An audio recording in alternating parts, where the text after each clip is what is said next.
Hi, my name is Sterling Hart, and this is Dreamlight, where we work with dream interpretation and using the insights in the waking life. There are basically 4 levels of dreaming, even for lucid ones. A given dream can be predominantly one, or they could be a mixture of these levels. The levels are incoherent, psychological, subliminal, and transcendent. The most common type of dream is the psychological. This involves your personal subconscious. These are dreams that are dealing with what we are focused on during the day, like work and personal relationships. These contain memory elements and symbols of memories that can reveal insights into our conditioning, which includes our ideas as mental symbols, our emotions, personalities, roles, past traumas, attractions, and aversions. Things that influence how we see things, how we react, and how we feel. There are often themes, undercurrents of our past that shape our present thinking and feelings. These themes can develop over time periods beyond our daily routines and encounters. So you can be going through change. This is common when life does something outside of our control. For instance, one of your close friends gets a new job and moves away. Your sense of self changes as this person is not there to interact with. This changing self-expression may not be reflected upon, but dreams show this is going on, even if it is not something we have named, even when we don't realize it is happening in the waking time. This can unfold over a few weeks or months, going away and returning, old memories, mood swings, as we change our routines or notice new things. Psychological dreams show us emerging changes in our way of thinking and feeling and subtle perceptions of change around us. By interpreting dreams, one is aiming to have insights, first from the dream work, and then in the waking time through self-observation. For example, I knew of someone who dreamed of a dolphin in a spacesuit that was suffocating while the cops were around the corner eating dinner. Upon questioning, the dreamer associated the dolphins with fun and thought the spacesuit represented protection from space, but it was also an adventure and being out of one's element. This reminded them of snorkeling and diving, which the dreamer used to do when she first got married. Her husband was a cop, and she realized that they never went out to dinner and didn't go on weekends or even vacations, and his job was so demanding that it was really suffocating her. She felt they needed to go on an adventure and have some sort of fun. This dream is a dramatic image with an implied story. Emotional symbols that represent memories as an idea of fun and a symbol of feeling suffocated.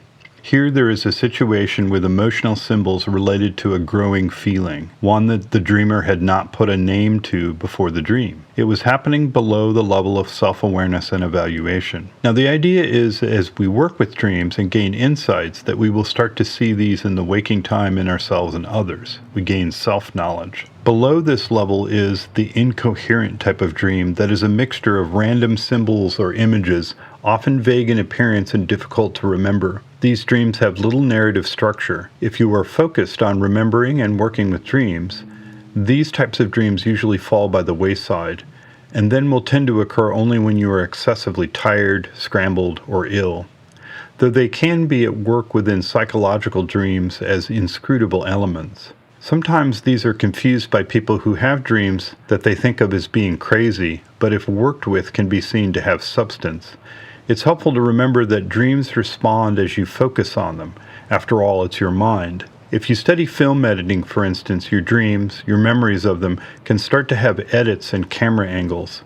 It involves the part of your mind that sees things in terms of metaphors, symbols, and works by association. Not everyone is developed in their ability to work with this part of the associative process. This, of course, can be taught, such as studying literature or movies, and you can work with dreams. One of the benefits is the ability to see patterns and come up with new ideas, and to train yourself to be creative. Remember that Apple Computing had great success by bringing out an icon-based interface, basically symbols. At the deeper level are subliminal dreams. These are from our wider consciousness of the inner being. These are parts of the self covered up by our preoccupation with the world and our story as we normally perceive them. These dreams have content from our subliminal senses, which have a greater range and ability than the physical ones. They reveal subtle contacts with people and reality streams, knowledge at a distance in time and space, communication with guides or deceased beings, all sorts of insights and knowledge. They are usually, but not always, vivid dreams, giving us energy on waking.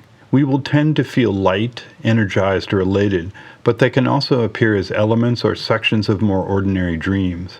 Subliminal dreams come in two categories: a direct experience of the subliminal consciousness, or an experience which is symbolized and filtered by the dreaming mind, just as your personal subconscious dreams are, so you get a symbolized version of the subliminal experience. When you are familiar with your own dreams, then these dreams, or their elements in mixed dreams, will begin to stand out and be recognized. For example, I knew of a woman who dreamed she was at a table and was talking to a woman she didn't know. They were talking about a place they had visited, and there was something about a cookie. On waking, she knew she had seen the woman at her workplace. Later that day, she was sitting at the cafeteria eating lunch, anticipating getting a cookie, when the woman of her dreams sat down across from her and they started talking. They were of similar age and interests. Both had grown up in Ohio and moved to Iowa. They both had been to several of the same rock concerts. In this case, there isn't very much symbolic material, as the dream was more of a prevision of an event. In the subliminal, there are often foreshadowing or predictive dreams, either by seeing the oncoming experience or having elements of it symbolized or mixed in with the normal subconscious elements. There can also be awareness of subliminal communication with people before they come into your life. The subliminal is a long topic, but the goal is to expand and use your more intuitive faculties, either by insights or by feeling. These too can be brought into the waking time, so we can sense things our ordinary faculties are not directly connected to. The best way to discover and get in touch with the subliminal dreaming mind and the more subtle aspects of self is to remove many of the psychological blocks that we discover in psychological dreaming. Beyond these are impersonal dreams. These involve experiences of the causal body. These are dream experiences of the void or light, but they are characterized by blissfulness, peacefulness, or timelessness, the eternal or infinite. These dreams are far-reaching and very transformative. Though anybody can have these, they are often induced by doing dream practices such as lucid dreaming and come after years of systematic development and practice.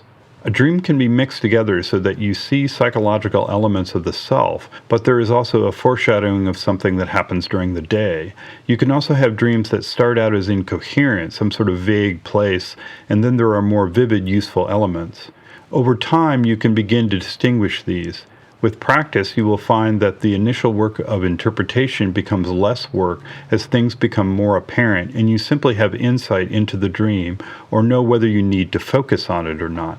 This psychological work will help us in subliminal dreams, partly because they are mixed together, but also because if you see something before it happens or have an experience of some deceased person entering your dream, it is easy in the beginning to be carried away by your own mind.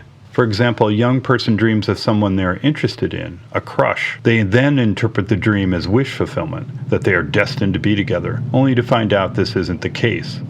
Getting an ability to look at oneself and stay grounded is essential. In the waking time, there are things that arise in the mind based on subliminal senses, gut feelings, sudden knowledge. There are also things which arise and desires distort, where the ego gives it a certain bend, and we think we are having insight but aren't. Or it is partial and we don't allow the fullness of it to come through because we seize the insight and make it serve our desires or personal preferences, like jumping to a conclusion.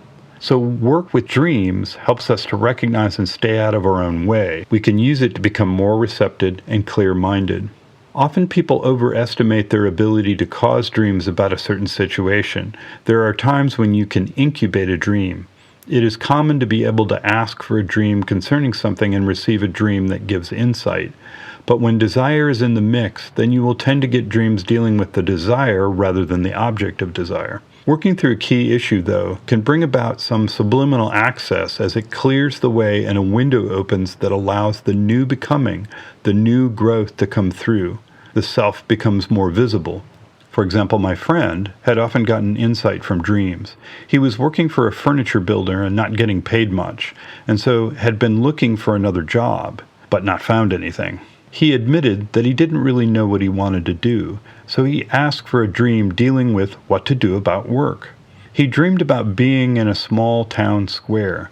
There was a park area in the center and businesses facing it on all sides.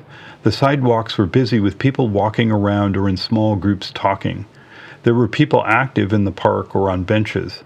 The dreamer was busy running along the rooftops on one side of the square looking for beautiful women. He would jump down and land near them and sort of bounce up and away and back onto the roof of the building, and he would run further along. Upon questioning about the dream, he said that it seemed like wherever he went in the waking life, he was seeing very beautiful women. On further questioning, he admitted that he and his wife had not been intimate together in a long time, and that he was trying to honor his commitment to the marriage, but they were not getting along well. He would not ask for a divorce, but she hadn't asked for one either, so he thought the dream was about his sexual desires, which would come to the surface, and he would push them away by focusing on work and refusing to indulge in desires. So the dream might have been about work, but the insight was that he needed to settle things with his relationship before his work life could be resolved. Several months later he returned, and he and his wife had amicably agreed to a divorce. He then had a dream where he was on a table as it was being worked on by several people. As time went on, people would come in one at a time. This foreshadowed his becoming a physical therapist. There are 3 types of transcendent dreams: profound, peaceful, and active. Peaceful dreams are largely dealing with the feeling of peace, the eternal, infinite, vastness, oneness, or the void. These may be primarily feeling-based or have light or even symbols such as a great calm flowing river. These kinds of dreams will be obvious and change our values and outlooks. Sometimes they repeat.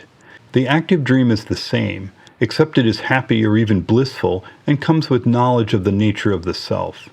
The two, peaceful and active, can be mixed together. Bliss tends to make other feelings feel pale by comparison. Peace is bliss at rest. The third type, profound, is really about our reaction to a dream. The key is a powerful idea, knowledge. So these have to do with the effect of the dream on us during waking.